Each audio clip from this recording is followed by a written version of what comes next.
Corre, Sergio, corre. 21-year-old Sergio Martinez was attempting his second border crossing after failing the first time months ago. This time would be different, he thought to himself. Esta vez sí lo voy a hacer. And he did just that. After crossing the border, Sergio was determined to make a better life for himself in the United States. He dreamed of the American lifestyle and dancing to disco and funk at the clubs. He was not your typical ranchero, to say the least. Sergio made the tough decision to leave his hometown and family behind to go pursue those dreams in the U.S. His first job was in the state of Oregon as a tree harvester, cutting down pine trees. He was constantly called a dirty beaner by his white coworkers, and when asking what that meant, it translated to frijolero, and he thought to himself, what's so wrong with liking beans? He did not let their taunts get to him and continued to work hard for long hours in the day. He even enrolled in a GED program at the University of Oregon to complete his high school education. After working in Oregon for 5 years, he moved to LA to work with his uncle and decided that California was where he wanted to stay. There one night at a nightclub, he met his future wife Cecilia.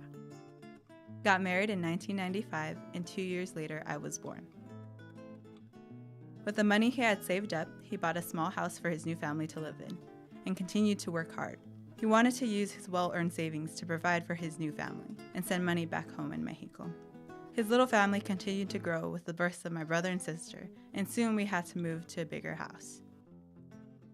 From there, he and my mother started their own business as tax preparers, and once again he defied odds as a once undocumented immigrant. I looked to my father for guidance and inspiration, as his story is one of courage and perseverance. His story never fails to amaze me, as I cannot imagine all the hardships he went through just to arrive in the United States. However, not all people share the same feeling of admiration towards undocumented immigrants. They're not sending you. They're not sending you. They're sending people that have lots of problems, and they're bringing those problems with us. They're bringing drugs. They're bringing crime. They're rapists. Someone with so much power and authority has convinced people that Mexicans are solely that. He fails to recognize the hardships and sacrifices that they endure to be here. My father is just one of many who came to the U.S. willingly, knowing that things wouldn't simply be handed to him. When I think of immigrants from Mexico, I do not think of illegal aliens. I do not think of dangerous criminals.